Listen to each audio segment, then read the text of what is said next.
Au sommaire de cette édition du théâtre, avec la performance de Rachida Brakni, seule en scène dans une pièce coup de poing à la Comédie de Saint-Étienne.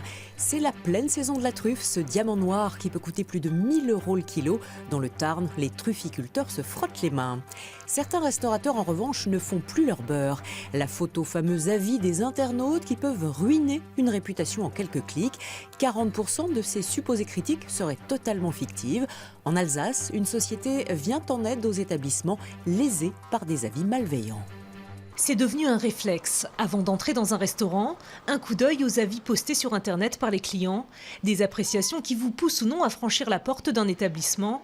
Impossible pour les restaurateurs d'échapper à la toile. Mais certains, comme Agostino Di Foggia, ne supportent plus certains avis qu'ils jugent injurieux et surtout l'anonymat de ceux qui les rédigent. Est-ce que c'est une vraie personne? Est-ce qu'il a vraiment venu chez moi? Et n'importe qui peut dire n'importe quoi. Et ça, c'est pas normal. Et ça, il faut vraiment que ça s'arrête. Moi, je peux mettre un avis, si vous voulez, sur mon concurrent, parce que je l'aime pas, parce que j'en ai marre. Lui, il travaille plus que moi. Dans le collimateur du restaurateur, TripAdvisor, le géant américain, un site sur lequel, en 3 clics, nous avons réussi à publier un avis à partir d'une adresse mail et d'une identité fictive. Alors, pour se protéger et soigner sa réputation sur le net, Agostino Di Foggia s'est offert les services de Jean-Marc Baumgartner, lui-même restaurateur. On a vérifié sur votre établissement l'équivalent de 219 avis. Et on a réussi à en faire modifier ou supprimer 31. En partenariat avec un cabinet d'avocats, Jean-Marc Baumgartner s'attaque aux avis diffamatoires ou injurieux qui tombent sous le coup de la loi. Quand on a des avis de ce type qui contiennent des termes comme détestable, mauvais cauchemar, il est clair que c'est un terme qui dénigre le professionnel et qui lui fait perdre une future clientèle. Donc on a déjà ce cas-là. Après, si on va aller plus loin, on pourrait, je dirais, intervenir sur tous les avis, parce qu'il y a un autre texte de loi qui dit qu'à partir du moment où on publie quelque chose sur un support informatique, on est dans l'obligation de déclarer son identité complète. Ouais. Voilà. Donc ce qui n'est absolument jamais le cas. L'entreprise traque les auteurs des avis concernés et leur envoie plusieurs courriers pour qu'ils retirent leur publication. Donc on est à peu près entre 70 et 80% d'avis malveillants qui sont supprimés au-delà du 3e mail qu'on leur envoie. Et si jamais c'est toujours pas supprimé à ce moment-là, on donne le relais à notre cabinet d'avocats. Depuis la création de son entreprise en 2015, Jean-Marc Baumgartner a séduit une centaine d'hôteliers restaurateurs. À terme, l'objectif est de faire pression sur certaines plateformes Internet et de les inciter à la vigilance. La commune de Villeneuve-sur-Ver, dans le Tarn, organise ce vendredi sa fameuse fête de la truffe. Un rendez-vous incontournable pour les trufficulteurs locaux qui souhaitent promouvoir leur production. Dans le département, ils sont de plus en plus nombreux à récolter le fameux diamant noir. Cherche là, cherche. Ce matin, Louki a du nez, mais aussi un peu de chance. C'est bien mon loulou, c'est bien mon loulou. Sur ces 4 hectares, la récolte de truffes de Serge Boutonnier est cette année très bonne. J'en ai trouvé une, elle faisait 470 grammes. Belle truffe, bien mûre. Des trufficulteurs comme Serge, le Tarn en compte de plus en plus. Ils sont aujourd'hui 165 partout sur le département. C'est sûr que quand on voit le prix du kilo de la truffe, ça incite certaines personnes à planter. Ils se disent pourquoi pas moi, si j'ai un terrain, pourquoi pas planter. Ils ne vont pas vivre de ça, mais ça fait un petit revenu supplémentaire. De quoi améliorer un peu le quotidien, surtout lorsque ce prix avoisine les 900 € le kilo, 2 fois plus cher que celle d'Espagne. 900 €, bon, ça paraît cher, 900 €, mais on n'achète pas un kilo de truffe. On vend aux particuliers, donc on n'achète qu'une truffe.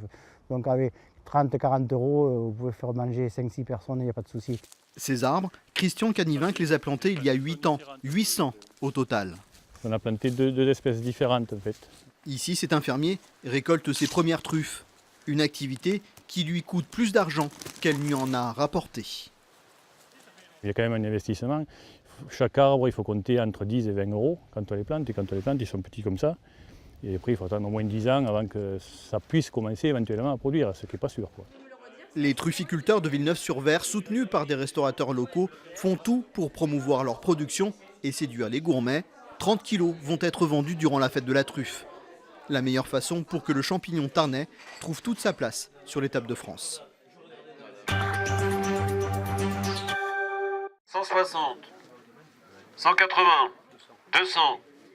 Le diocèse du Mans a fait le plein cette semaine, pas avec une cérémonie religieuse, mais une vente aux enchères un peu spéciale. Les locaux vont être vendus, ils abritaient une association proposant de la restauration, de l'hébergement et de la location de salles. Il y a donc toutes sortes d'objets à vendre, du mobilier de bureau aux ordinateurs en passant par de la vaisselle.